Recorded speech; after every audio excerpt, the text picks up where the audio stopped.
Assalamualaikum warahmatullahi wabarakatuh. Waalaikumsalam warahmatullahi wabarakatuh. Alhamdulillahilladzi ja'ala syari'atal islamiyyata mu'allimatan kulli mushkilatin basyariyyah. Wassalatu wassalamu ala nabiyyina Muhammadin sallallahu alaihi wasallam. وهو قدوتنا أسوة حسنة وعلى آله وصحبه أجمعين أما بعد. قال الله تعالى في القرآن الكريم العظيم كنتم خير أمة أخرجت للناس تأمرون بالمعروف وتنهون عن المنكر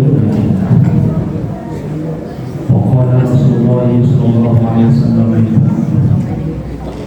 طلاب العلم وجب على كل مسلم. صدق الله العظيم وصدق رسول الكريم. Ma'asyiral muslimin, Bapak Ibu jamaah salat Isya dan Tarawih yang dirahmati Allah. Alhamdulillah, segala puji syukur kehadirat Allah Subhanahu wa taala atas berbagai macam karunia nikmat yang Allah berikan kepada kita, tak terhingga, tak terhitung dan tak terkira oleh pandangan mata kita dan logika berpikir matematika kita sebagai manusia biasa. Salawat dan salam tiada henti kita curahkan kepada junjungan kita Rasulullah Muhammad sallallahu alaihi wasallam beserta keluarga, sahabat dan pengikutnya hingga akhir zaman. Bapak sekalian dirahmati Allah, tahukah panjenengan sedaya bila mana kita berada di jalan raya beraspal di malam hari gelap gulita tanpa penerangan sedikit pun, namun kita tidak tahu ada lubang di jalan raya tersebut. Terus kita terabas saja, kira-kira apa yang terjadi? Jatuh, ya terprosok kita, ya kecelakaan kita bisa. Apalagi kalau lubangnya gede. Ya, ketika kita berada di jalan raya, tidak mengerti rambu-rambu lalu lintas, tidak mengetahui bangju dan aturan-aturan dalam berlalu lintas kendaraan, apa yang akan terjadi? Lampu merah 2 kali hadir diterobos. Kalau diterobos, apa yang terjadi? Kecelakaan itu minimal masuk rumah sakit, entah itu patah tulang, babak belur, ya, baik-baik dan seterusnya. Maksimal masuk kuburan. Innalillahi wa inna ilaihi raji'un. Nauzubillah summa nauzubillah. Atau paling minimal ditilang oleh Pak Polisi, Pak Polantas. Nah, begitu pula Bapak Ibu sekalian dirahmati Allah, manakala kita pun berada di perbukitan atau di pegunungan di malam hari gelap gulita, di mana pegunungan dan perbukitan tadi diselimuti dengan hutan belantara misalnya, kita tersesat di jalan, gak punya kompas, gak punya penerangan, gak punya peta jalan, gawe HP-nya berdrop mati, sehingga gak bisa mengakses Google Map. Akhirnya bingung nasib kita, bakal tragis bisa terprosok ke jurang atau diterkam oleh harimau serigala atau dililit ular piton raksasa, atau digangguin oleh penampakan penghuni tubuh kita tersebut, ya, makhluk-makhluk astral, ya. Nah, tapi kalau kita punya penerangan cahaya, ya, atau punya korek api membakar api unggun, insya Allah aman. Kita bisa menghindarkan mana curang, mana bukan, mana bahkan kita bisa menghalau hewan-hewan buas, jika kita aman sampai pagi, dan kita pun bisa mencari jalan pulang ketika terbitnya matahari terang benderang. Insya Allah kita bebas dari tersesat di dalam hutan dari bahaya jatuh terperosok binasa di hutan tersebut. Itu kiasan Bapak Ibu sekalian rahmati Allah, kiasan ilmu, pengetahuan, pemahaman, atau dalam bahasa hakikat itu sakofah, knowledge, ilmu itu cahaya penerang. Dengan cahaya penerang tadi kita akan tahu, paham, ngerti mana benar, mana salah, mana boleh, mana tidak, mana halal, mana haram, mana bahaya, mana manfaat, mana pahala, mana dosa, mana surga, mana neraka, dengan ilmu. Tapi kalau kita itu tidak punya ilmunya, tidak paham, tidak tahu, tidak ngerti, alias jahil, atau bahasa kasarnya bodoh, apa yang terjadi? Celaka, binasa kita, seperti kiasan tadi tersebut. Nah, disini betapa pentingnya ilmu di dalam Islam ini. Saking pentingnya ilmu itu banyak sekali nas-nas Al-Quran dan hadis yang menjelaskan, menceritakan, memberikan hukum tentang keutamaan dan wajibnya ilmu dan orang-orang yang berilmu. Saking pentingnya ilmu.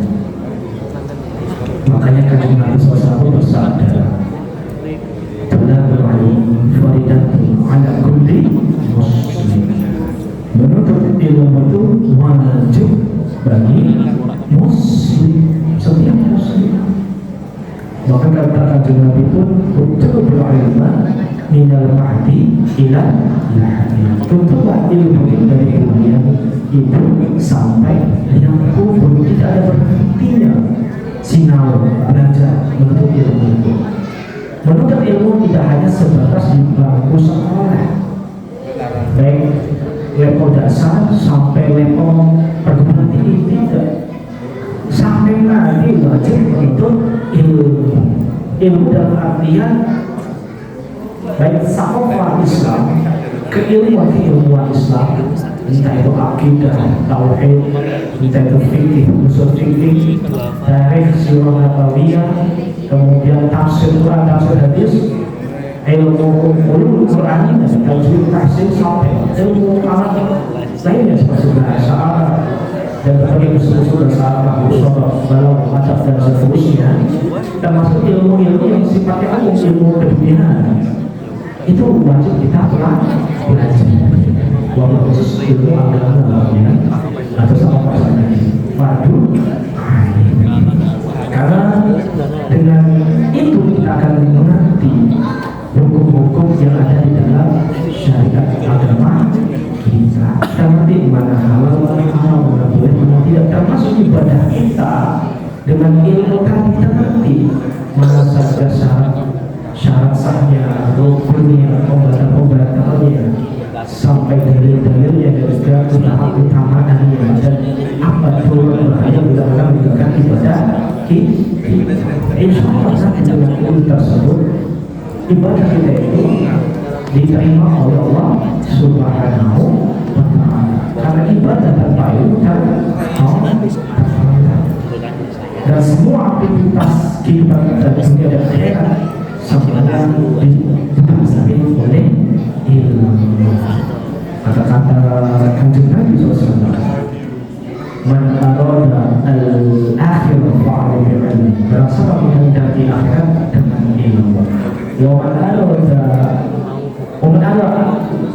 dunia fa'ala bi'ilmi, barang siapa menghendaki dunia dengan ilmu. Wa man arada al-akhir fa'ala bi'ilmi, barang siapa menghendaki akhirat juga dengan ilmu. Wa man arada fa'ala bi'ilmi, barang siapa menghendaki kedua-duanya dunia dan akhirat tersebut juga dengan ilmu.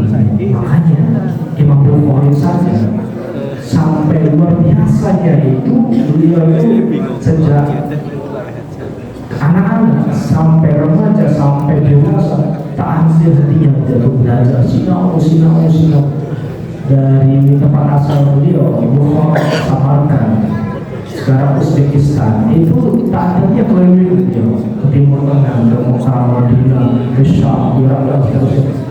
Untuk ilmu, belajar dengan banyak para ulama, termasuk mengumpulkan hadis-hadis Nabi SAW jumlahnya ribuan jutaan lebih dari 2000 guru beliau. Masya Allah. Terus diseleksi beliau, diseleksi maka dikumpulkan menjadi kitab Sahih Bukhari yang menjadi pegangan kita sekarang. Maka di dalam kitab Sahih Bukhari itu ada satu bab yang menarik kan. Bahkan ungkapan dia dijadikan satu bab tentang ilmu yang bunyinya itu qabla qaul wal amal. Al-ilmu qabla qaul wal amal. Ilmu itu sebelum berkata dan sebelum berbuat. Makanya setiap perkataan kita, perbuatan kita, dan manusia kita harus disertai ilmu. Dalam hal ini ilmu agama kita sama Pak Islam, Al-Quran dan As-Sunnah. Harus tahu dalil ini dalil apa, hukumnya apa, halal haram, makruh mubah, apa subhan, harus dalilnya apa. Karena konsekuensinya berat ketika kita salah mengambil pilihan, salah berkata, salah berbuat, konsekuensinya berat, Pak. Dosa, neraka, naudzubillah, cuma naudzubillah ini. Ketika kita itu benar pilihan kita berdasarkan ilmu tadi, berdasarkan pengetahuan tadi, berdasarkan syariat tadi, Quran dan Sunnah, insya Allah salah. Seperti doa yang kita panjatkan setiap saat sholat lima waktu. Rabbana atina fid dunya hasanah wa fil akhirati hasanah wa qina adzabannar. Oleh karena itulah Bapak Ibu sekalian dirahmati Allah, mari kita jadikan Ramadan sebagai madrasah kita, sekolah kita, pesantren kita, tempat kita untuk menambah ilmu kita. Setiap mukmin, setiap seorang muslim wajib setiap harinya bertambah ilmunya. Bila tambah ilmu, semakin bertambah keimanannya, semakin tambah keislaman dan ketakwaannya. Wallahu a'lam bishawab. Subhanakallahumma bihamdika asyhadu an la ilaha illa anta astaghfiruka wa atubu ilaik. Wassalamualaikum warahmatullahi wabarakatuh.